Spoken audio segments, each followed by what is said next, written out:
We talked about solar energy, sun's energy, wind energy, and you know that wind moves the water not only in the ocean currents but also creates evaporation and moves it as clouds somewhere, rain somewhere. There are hills and the water can flow down the hill. In fact, in one of the sections we talked about the water cycle. This is the water cycle: evaporation, precipitation, river flow, snow, glaciers, boom, boom, boom.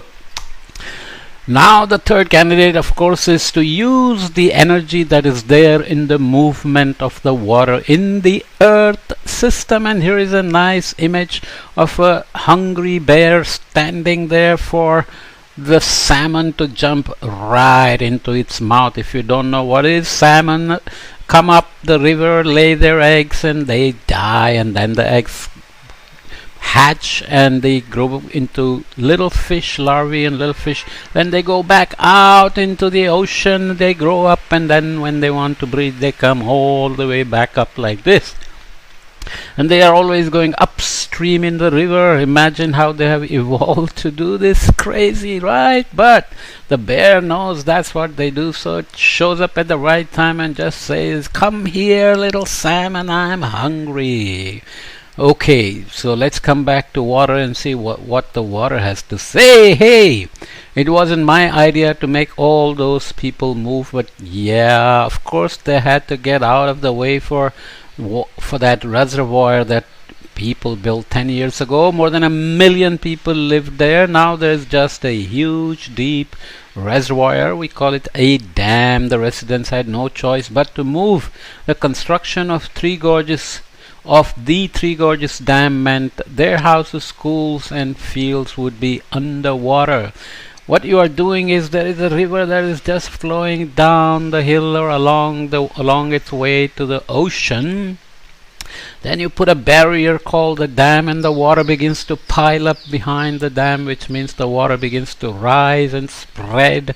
And the more water you stop from flowing, the more backwaters or water behind the dam will begin to put land under the water. And that's what makes people move. That's what forces the people to move, right? But I'm still proud of it.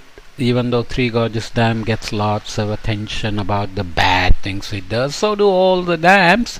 The Three Gorges Dam in China is the largest hydroelectric power plant in the world. It's 185 meters high and 2 kilometers long. It is so big that there are cruise ships going in the water and taking you around, so you can see the majestic landscape. It's like the Grand Canyon, you can say, raft down the Grand Canyon. Even though Grand Canyon is natural, of course Grand Canyon has a few dams as well. And Three Gorges Dam is one of the biggest examples of how humans can erect these massive structures. And hydroelectric power, what is it? Basically, when you store all that water and release it like this, you can create very fast flowing water that can go through a turning wheel, which is a turbine. When the wheel turns, it has this dynamo effect again, and we can convert the rotation with some wires and so on into electricity. That's what all the dams are doing. So here is a otter sitting there, or maybe a beaver sitting there. It's sitting on a log. So beavers, they cut down trees, they build dams across rivers to do this kind of feeding and so on and so forth. And here is the sea that's evaporating, producing water vapor, and then it's gonna rain somewhere on the hill and it's gonna flow down, and you're gonna build a dam. And of course you can also build a snow and a glacier, and power stations can then take the power and bring it to your house, right? We talked about glaciers that melt naturally every year and feed a lot of the rivers, like in the Himalayas, right?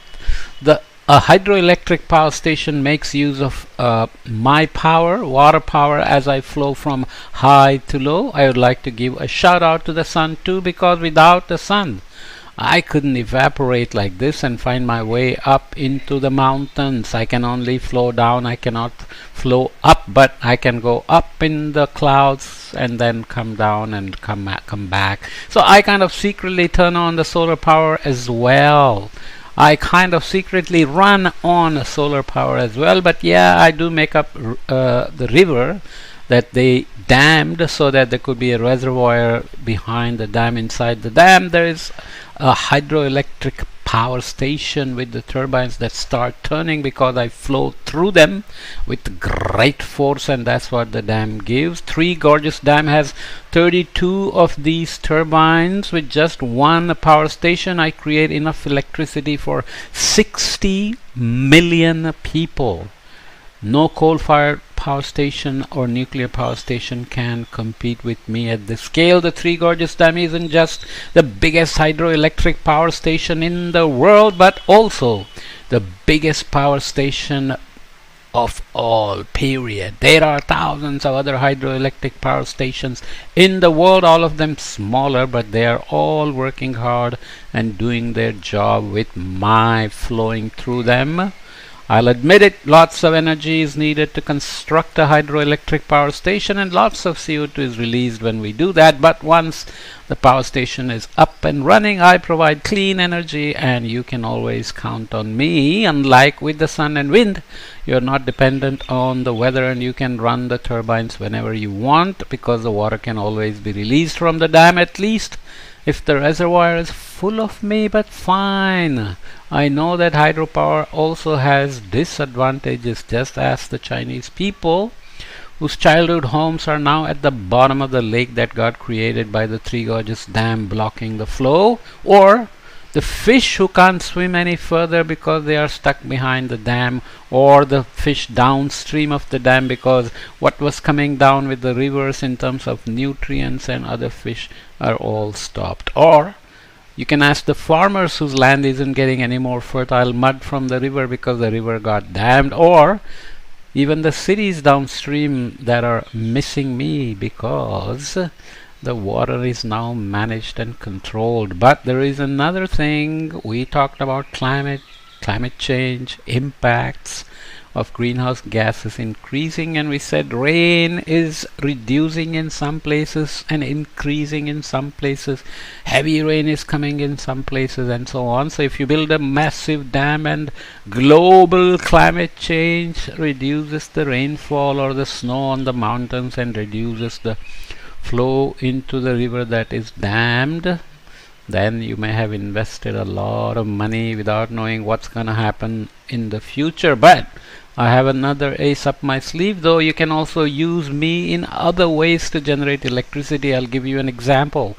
Tidal power stations. You know what the tides are. The ocean is just going back and forth and back and forth, and sometimes it comes up so strong and powerful that it flows all the way up the river that we call a tidal estuary.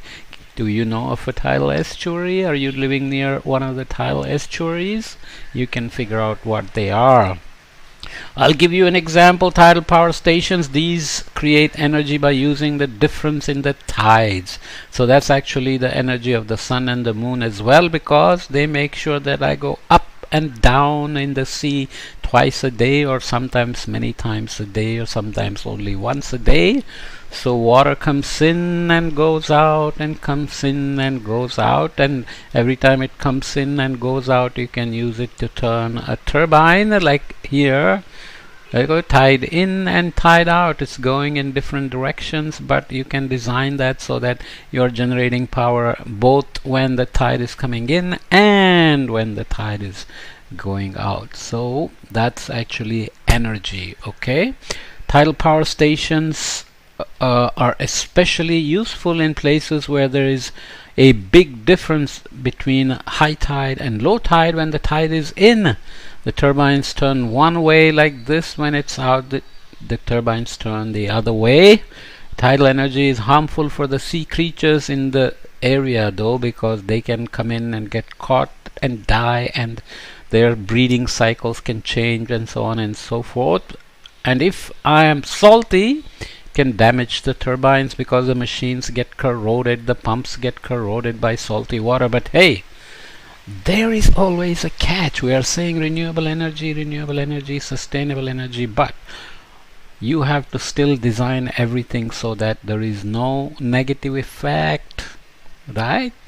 So we'll come back and talk about the fourth candidate for generating sustainable energy, even if there are many catches, and we call it the biomass or the bioenergy. Remember, sun's energy is trapped by photosynthesis to convert CO2 and water and other nutrients into carbohydrates and sugar, which got buried and became coal and oil and gas, which you are using, and that's biomass as well. But now we are talking about growing things and using the photosynthetically trapped carbon as renewable energy. Is it renewable? Well, we'll come back and see, right?